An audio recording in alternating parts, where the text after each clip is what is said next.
평화의 착각 속에서 싹튼 절망의 씨앗. 1918년 11월 11일 컴피에뉴 숲속의 기차칸에서 독일 대표단이 떨리는 손으로 항복 문서에 서명했습니다. 4년간 유럽을 피로 물들인 대전쟁이 마침내 끝났다고 세상은 환호했습니다. 사람들은 이 전쟁을 모든 전쟁을 끝낸 전쟁이라고 불렀죠. 하지만 역사는 인간의 순진한 희망을 비웃듯 전혀 다른 길로 흘러갔습니다. 베르사유 궁전의 거울의 방에서 체결된 평화조약은 사실상 독일에 대한 복수였습니다. 1320억 골드마르크라는 천문학적 배상금, 군대의 10만 명 제한, 라인란트 비무장화, 알자스, 노렌, 지역 상실 등 독일은 패전국으로서 모든 굴욕을 감내해야 했습니다. 프랑스의 클레망소 총리는 독일이 다시는 일어날 수 없도록 하겠다고 다짐했지만 복수가 평화를 가져다 준 적은 역사상 단 한 번도 없었습니다. 바이마르 공화국으로 새롭게 태어난 독일은 민주주의라는 새로운 실험을 시작했습니다. 하지만 이 연약한 민주주의는 태생적 한계를 안고 있었습니다. 황제제에 익숙했던 독일인들에게 민주주의는 낯선 개념이었고 더욱이 패전의 책임을 떠안은 정부에 대한 국민들의 지지는 미약했습니다. 1920년대는 한때 황금시대라 불렸습니다. 미국의 자본이 유럽으로 흘러들어왔고 독일도 경제적 안정을 찾는 듯 했습니다. 베를린은 파리와 런던을 능가하는 문화의 도시가 되었고 바우하우스 건축, 표현주의 영화, 카바레 문화가 꽃피었습니다. 하지만 이 번영은 모래 위에 세워진 누각이었습니다. 1929년 10월 24일 뉴욕 증권거래소에서 시작된 검은 목요일의 충격파는 대서양을 건너 유럽 전체를 강타했습니다. 미국 자본이 갑작스럽게 유럽에서 철수하면서 독일 경제는 나락으로 떨어졌습니다. 600만 명의 실업자가 거리로 쏟아져 나왔고 중산층은 하루아침에 몰락했습니다. 화폐 가치는 폭락했고 사람들은 빵 한 덩이를 사기 위해 돈자루를 들고 다녀야 했습니다. 바로 이때 미넨의 한 맥주홀에서 열정적으로 연설하는 한 남자의 목소리가 점점 더 많은 사람들의 귀에 들리기 시작했습니다. 아돌프 히틀러. 1차 세계대전에서 독가스에 중독되어 실명위기를 겪었던 이 무명의 전직 화가는 독일인들이 듣고 싶어하는 모든 말을 해주었습니다. 우리는 우월한 게르만 민족이다. 우리의 고통은 유대인과 공산주의자들 그리고 배신자들 때문이다. 우리에게는 생존을 위한 공간이 필요하다. 1933년 1월 30일 히틀러가 독일 수상으로 임명되었을 때 많은 지식인들은 곧 실각할 것이라고 예측했습니다. 노벨문학상 수상자 토마스 만은 독일의 교양이 그런 야만을 허용하지 않을 것이라고 확신했죠. 하지만 그들은 절망에 빠진 대중의 심리를 과소평가했습니다. 민주주의는 생각보다 훨씬 취약했고 자유는 생각보다 훨씬 쉽게 포기될 수 있었던 것입니다. 일장 제국들의 야망과 운명적 충돌. 히틀러의 독일만이 세계 질서에 도전한 것은 아니었습니다. 지구 반대편 태평양에서는 일본 제국이 대동아 공영권이라는 야망적 비전을 현실화하려 하고 있었습니다. 1868년 메이지 유신 이후 급속한 근대화를 이룬 일본은 이제 서구, 열강과 어깨를 나란히 하는 제국주의 국가가 되고자 했습니다. 일본의 팽창주의는 단순한 영토 확장 욕구를 넘어서는 깊은 뿌리를 가지고 있었습니다.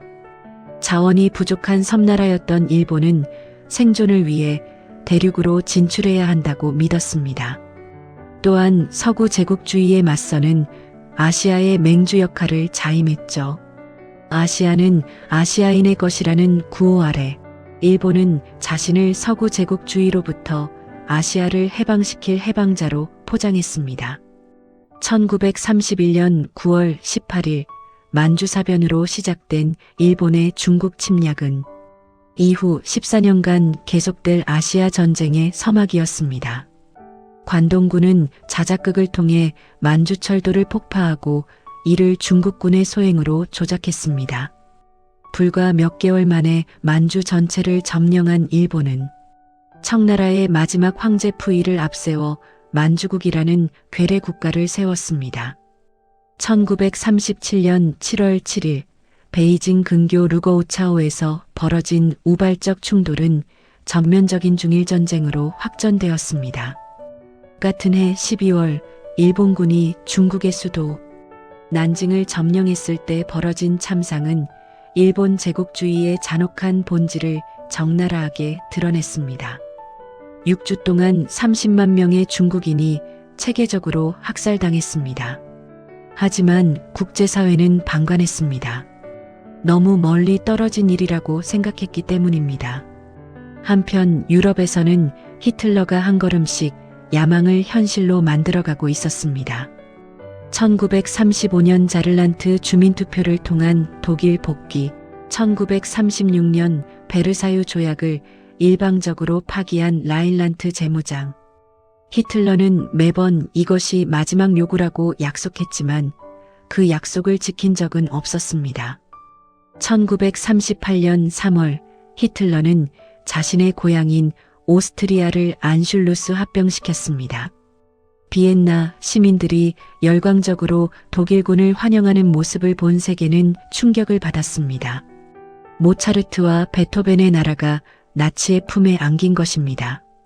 그해 가을 체코슬로바키아의 수데텔란트를 둘러싼 위기가 절정에 달했을 때 영국의 네빌 체인벌린 총리는 미넨으로 날아가 히틀러와談판을 벌였습니다.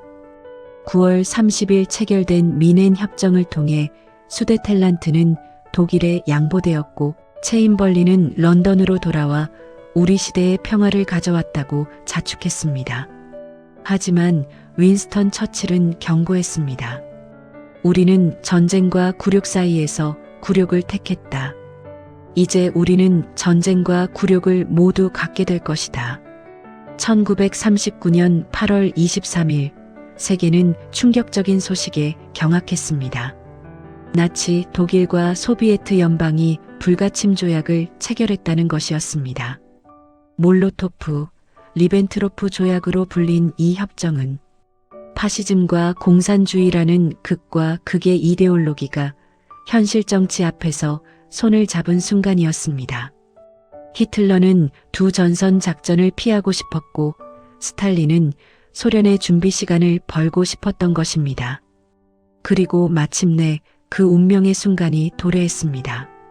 1939년 9월 1일 새벽 4시 45분 독일 전함 슐레스비히 홀슈타인이 단치 2의 베스테르플라테 폴란드 요새를 향해 첫 포탄을 발사했습니다. 동시에 58개 사단 150만 명의 독일군이 1750km에 걸친 폴란드 국경을 넘었습니다. 블리츠크리크 전격전의 시작이었습니다. 이장 전쟁의 확산과 제국들의 흥망. 영국과 프랑스는 폴란드 보장 선언에 따라 독일에 선전포고를 했지만 실질적인 군사적 지원은 제공하지 못했습니다. 폴란드군은 기병대로 독일의 전차부대에 맞서는 절망적인 용기를 보였지만 근대전의 무자비한 현실 앞에서는 무력했습니다. 설상가상으로 9월 17일 소련군이 동쪽에서 폴란드를 침공했습니다. 폴란드는 28일 만에 두 제국 사이에서 분할당하는 운명에 처했습니다. 이어진 8개월간의 가짜 전쟁 기간 동안 서부 전선은 고요했습니다. 프랑스는 난공불락의 마지노선을 믿었고 독일은 동쪽을 정리한 후 서쪽을 공략할 계획을 세웠습니다. 하지만 이 평온은 폭풍전의 고요에 불과했습니다. 1940년 4월 9일 히틀러는 서유럽을 향해 번개 같은 공격을 개시했습니다. 베제르위 붕베저 강 작전으로 명명된 작전을 통해 덴마크와 노르웨이가 단 몇 시간 만에 점령되었습니다. 5월 10일에는 네덜란드, 벨기에, 룩셈부르크가 동시에 침공을 받았습니다. 프랑스의 운명을 결정한 것은 아르덴 숲을 통과한 독일 기갑사단의 기습적 돌파였습니다. 마지노선을 우회한 이 낫질 작전은 프랑스군의 방어선을 완전히 붕괴시켰습니다. 구데리안, 롬멜 같은 독일의 젊은 장군들이 이끄는 기갑부대는 전통적인 참호전의 개념을 완전히 뒤바꿔 놓았습니다. 6주 만에 나폴레옹의 후예들이 히틀러 앞에 무릎을 꿇었습니다. 1940년 6월 22일, 1918년 독일의 항복을 받았던 바로 그 컴피에뉴의 기차칸에서 이번에는 프랑스가 항복 문서에 서명해야 했습니다.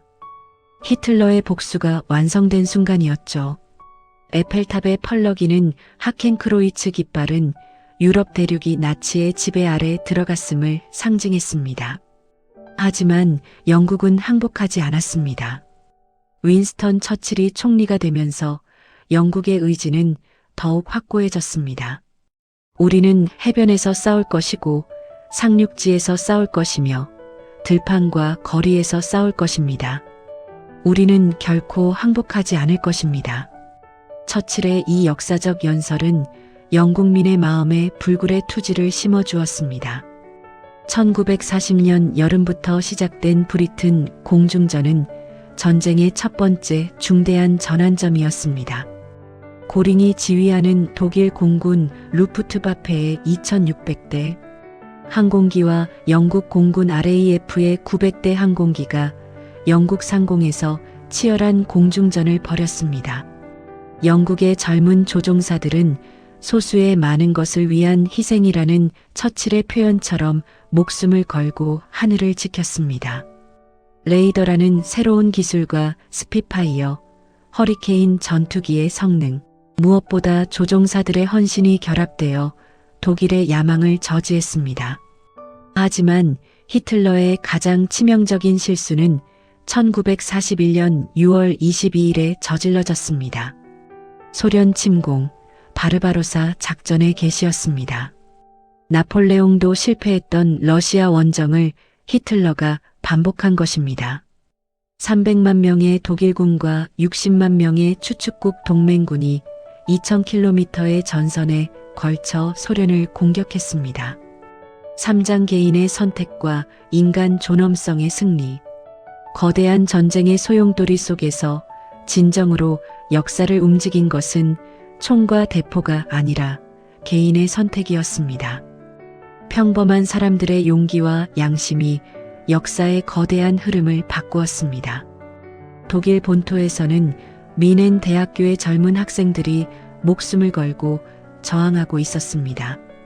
백장미 저항단체의 한스 숄과 소피 숄 남매, 크리스토프 프로프스트, 빌 그라프, 그리고 철학교수 쿠르트 후버가 그 중심에 있었습니다. 의학도였던 한스는 동부전선에서 목격한 전쟁 범죄에 충격을 받았습니다. 소련군 포로들이 의도적으로 굶어 죽어가는 모습, 유대인들이 체계적으로 학살당하는 장면을 본 후 그는 더 이상 침묵할 수 없었습니다. 1943년 2월 18일 소피는 미넨 대학교 강의실에 전단을 뿌리다가 붙잡혔습니다. 독일인들이여, 너희는 부끄럽지 않은가? 스탈린그라드에서 33만의 독일 남자들이 국가 지도자들의 무책임한 오만함으로 무의미하게 죽어갔다. 우리는 침묵하지 않을 것이다. 게슈타포의 잔혹한 신문에서도 소피는 굴복하지 않았습니다. 누군가는 시작해야 합니다. 우리가 말한 것과 쓴 것들은 많은 사람들이 생각하고 있는 것들입니다. 단지 그들이 큰 소리로 말할 용기가 없을 뿐입니다. 2월 22일 소피는 오빠 한스, 친구 크리스토프 프로프스트와 함께 미넨 교도소에서 단두대형을 당했습니다. 22세의 나이였습니다. 그녀의 마지막 말은 이렇게 아름다운 날에 죽어야 한다니. 하지만 우리의 죽음으로 수천 명이 깨어날 수 있다면 그것으로 충분합니다였습니다. 하지만 역사의 반대편에는 다른 선택을 한 사람들도 있었습니다. 아돌프 아이히만은 평범한 공무원이었습니다. 가족을 사랑하고 승진을 원했으며 상사의 인정을 받고 싶어 했습니다. 하지만 그의 베를린 사무실에서는 매일 최종 해결책의 냉혹한 세부 사항들이 결정되었습니다. 유럽 각지에서 유대인들을 화물차에 실어 나르는 정확한 시간표, 치클론, 비독가스의 공급량, 화장터의 효율성 개선 방안. 그는 이 모든 것을 단순한 행정 업무라고 불렀습니다. 한나 아렌트가 후에 악의 평범성이라고 명명한 이 현상은 어떻게 평범한 개인이 거대한 악의 시스템에 복무하게 되는지를 보여주었습니다. 사장 승리와 해방, 그리고 새로운 세계 질서의 탄생. 1944년 6월 6일 새벽, 영국 해협이 안개를 뚫고 나타난 연합군 함대가 노르망디 해안의 모습을 드러냈습니다. D-데이, 유럽 해방 작전의 시작이었습니다. 아이젠하워 최고 사령관은 출정하는 병사들에게 이렇게 말했습니다. 자유를 사랑하는 전 세계 사람들의 눈이 여러분을 주시하고 있습니다. 여러분의 임무는 단순합니다. 적을 물리치고 유럽을 해방하는 것입니다. 오마 해변에서는 치열한 혈전이 벌어졌습니다. 독일군의 88 대포와 MG-42 기관총의 집중 사격을 뚫고 해변을 점령하기까지 2,400명의 미군이 목숨을 잃었습니다. 하지만 그들의 희생은 헛되지 않았습니다. 서유럽 해방의 문이 열린 것입니다. 동쪽에서는 소련군이 대조국 전쟁의 이름으로 독일 본토를 향해 진격하고 있었습니다. 스탈린그라드에서의 승리 이후 소련군의 반격은 멈출 수 없었습니다. 1945년 1월 27일 소련군이 아우슈비츠, 비르케나우 절멸 수용소를 해방했을 때 전 세계는 나치의 체계적 학살의 실상을 목격했습니다. 해골같이 마른 생존자 7,000명, 산더미처럼 쌓인 시체들, 그리고 창고에 가득한 머리카락과 안경, 의치들. 이것이 히틀러가 말한 최종 해결책의 실체였습니다. 1945년 4월 30일 오후 3시 30분 베를린의 총통 벙커에서 히틀러가 권총으로 자살했습니다. 천년 제국은 12년 4개월 만에 무너진 것입니다. 5월 8일 독일이 무조건 항복했습니다. 유럽에서의 전쟁이 끝났습니다. 하지만 태평양에서는 전쟁이 계속되고 있었습니다. 일본은 1억 총옥세를 외치며 본토 결전을 준비하고 있었습니다. 이때 인류 역사상 가장 파괴적인 무기가 등장했습니다. 맨해튼 프로젝트의 결과물인 원자폭탄이었습니다. 트루먼 미국 대통령은 고심 끝에 이 무기의 사용을 결정했습니다. 8월 6일 오전 8시 15분 B-29 폭격기 에놀라게이에서 투하된 우라늄 폭탄 리틀보이가 히로시마 상공 600m에서 폭발했습니다. 순간적으로 10만 도의 열이 발생했고 14만 명이 그의 말까지 사망했습니다. 8월 9일 두 번째 플루토늄 폭탄 펜맨이 나가사키를 강타했습니다. 8월 15일 정오 히로히토 천황의 육성이 라디오를 통해 전 일본에 방송되었습니다. 견디기 어려운 것을 견디고 참기 어려운 것을 참아 항복을 받아들이겠다는 오금 방송이었습니다. 6년간 지속된 세계대전이 마침내 막을 내렸습니다. 하지만 승리의 기쁨과 함께 인류는 새로운 공포를 마주해야 했습니다. 원자폭탄의 등장으로 인간은 이제 자신의 문명 전체를 파괴할 수 있는 힘을 갖게 되었습니다. 아인슈타인은 후회에 찬 목소리로 말했습니다. 내가 원자폭탄 제조를 루즈벨트에게 권고한 것은 내 인생 최대의 실수였다. 전쟁이 끝나자 국제사회는 새로운 질서 구축에 나섰습니다. 1945년 10월 24일 국제연맹의 실패를 교훈 삼아 유엔이 창설되었습니다. 샌프란시스코에서 51개국이 서명한 유엔 헌장은 우리 연합국민들은 전쟁의 참화로부터 장래 세대를 구하고자 결의하였다고 선언했습니다. 그러나 전후 질서는 이념적 대립으로 분열되기 시작했습니다. 얄타에서 루즈벨트, 처칠, 스탈린이 그린 전후 세계의 청사진은 현실에서는 냉전의 씨앗이 되었습니다. 자본주의와 공산주의, 민주주의와 사회주의가 대립하는 새로운 이념 전쟁의 시대가 열린 것입니다. 유럽은 철의 장막으로 분할되었고 독일은 동서로 나뉘었습니다. 아시아에서도 한반도는 38선을 경계로 분단되었고 중국에서는 국민당과 공산당 사이의 내전이 재개되었습니다. 세계대전은 끝났지만 새로운 형태의 갈등이 시작된 것입니다. 오장제국의 몰락과 신세계 질서의 탄생, 2차 대전의 가장 극적인 결과 중 하나는 오래된 제국들의 몰락이었습니다. 영국, 프랑스, 네덜란드 같은 전통적 식민 제국들은 전쟁으로 국력이 쇠퇴하면서 더 이상 광대한 식민지를 통제할 수 없게 되었습니다. 인도에서는 마하트마 간디와 자와할랄 네루가 이끄는 독립운동이 절정에 달했습니다. 영국이여 인도를 떠나라는 간디의 외침은 더 이상 무시할 수 없는 시대적 요구가 되었습니다. 1947년 8월 15일 영국령 인도는 인도와 파키스탄으로 분할되어 독립했습니다.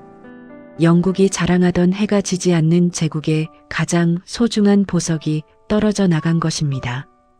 베트남에서는 호치민이 이끄는 베트민이 1945년 9월 2일 독립을 선언했습니다. 흥미롭게도 호치민은 미국 독립선언서의 구절을 인용했습니다. 모든 인간은 평등하게 창조되었다.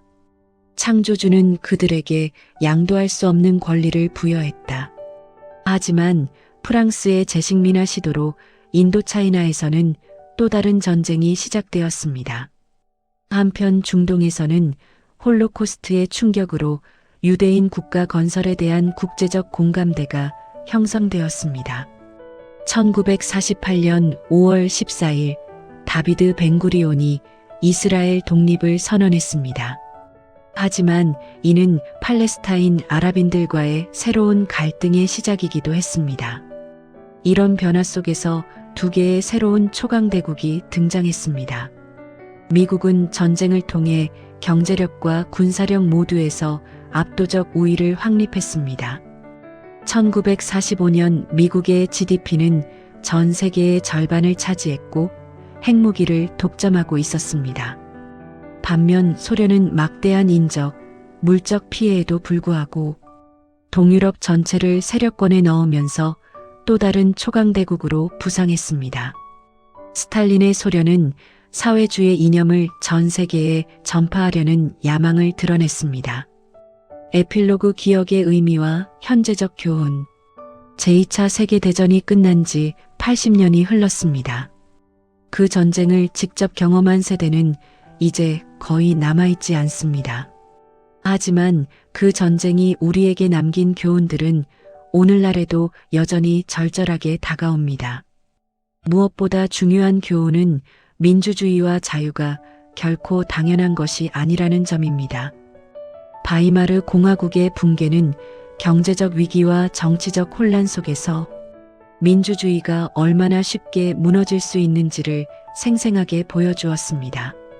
히틀러는 총칼이 아닌 선거를 통해 권력을 잡았습니다. 절망에 빠진 대중이 그에게 표를 던진 것입니다. 오늘날에도 전 세계적으로 민주주의가 후퇴하고 있다는 경고가 나오고 있습니다. 경제적 불평등의 심화, 가짜뉴스와 혐오 정치의 확산, 포퓰리즘의 부상. 이런 현상들은 1930년대의 독일을 떠올리게 합니다.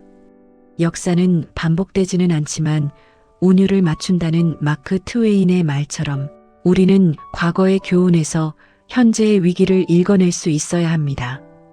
홀로코스트의 기억은 특히 중요합니다. 네버 어게인이라는 다짐은 단순한 구호가 아닙니다. 그것은 우리가 매일매일 실천해야 할 약속입니다. 600만 명의 유대인과 함께 수십만 명의 로마니, 장애인, 정치범, 종교인들이 체계적으로 학살당했습니다. 이런 일이 다시는 일어나서는 안 됩니다. 그러나 절망할 필요는 없습니다. 제2차 세계대전의 역사는 동시에 인간의 선함과 용기, 그리고 정의에 대한 열망이 얼마나 강력한지도 보여주었습니다. 가장 어두운 시대에도 빛나는 개인들이 있었고 그들의 선택이 결국 승리로 이어졌습니다. 더욱이 전후 70년 이상 유럽에서는 대규모 전쟁이 발생하지 않았습니다. 유럽연합이라는 실험을 통해 한때 서로를 적으로 여겼던 국가들이 평화롭게 공존하고 있습니다. 독일과 프랑스, 한때 세습적 적이라 불렸던 두 나라가 이제는 유럽 통합의 동력이 되었습니다. 오늘날 우리가 직면한 도전들, 기후변화, 팬데믹, 경제적 불평등, 난민위기, 사이버 전쟁, 인공지능의 윤리적 문제 앞에서도 마찬가지입니다. 이런 거대한 문제들 앞에서 개인은 무력해 보이지만 역사는 우리에게 말해줍니다. 변화는 언제나 개인의 작은 선택에서 시작된다고. 당신이 혐오 발언에 맞서는 것, 정확한 정보를 찾고 공유하는 것, 소외된 이웃에게 관심을 갖는 것, 민주적 과정에 적극적으로 참여하는 것, 다른 문화와 종교에 대한 이해를 넓히는 것. 이 모든 작은 선택들이 모여서 우리가 원하는 세상을 만들어갑니다. 제2차 세계대전이 우리에게 남긴 가장 소중한 유산은 바로 이것입니다.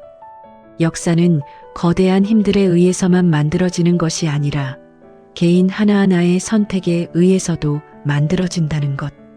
그리고 올바른 선택을 하는 것이 때로는 어렵고 위험하지만 그것만이 인간다운 삶을 지킬 수 있는 길이라는 것입니다. 소피 숄이 단두대를 앞두고 남긴 말을 다시 한번 기억해 봅시다. 이렇게 아름다운 날에 죽어야 한다니. 하지만 우리의 죽음으로 수천 명이 깨어날 수 있다면 그것으로 충분합니다. 그녀의 희생은 헛되지 않았습니다. 오늘날 우리가 누리는 자유와 민주주의는 그런 희생들 위에 세워진 것입니다. 역사는 끝나지 않았습니다. 지금 이 순간에도 계속 쓰여지고 있습니다. 그리고 그 펜을 쥐고 있는 것은 바로 우리 자신입니다. 우리 각자가 내리는 선택이 미래의 역사가 될 것입니다. 어둠이 가장 깊을 때 별이 가장 밝게 빛나듯이 인류 역사상 가장 어두웠던 그 시절에도 인간의 존엄성과 선함을 지켜낸 사람들이 있었습니다. 그들의 용기와 희생을 기억하며 우리도 역사 앞에서 부끄럽지 않은 선택을 해나가야 할 것입니다.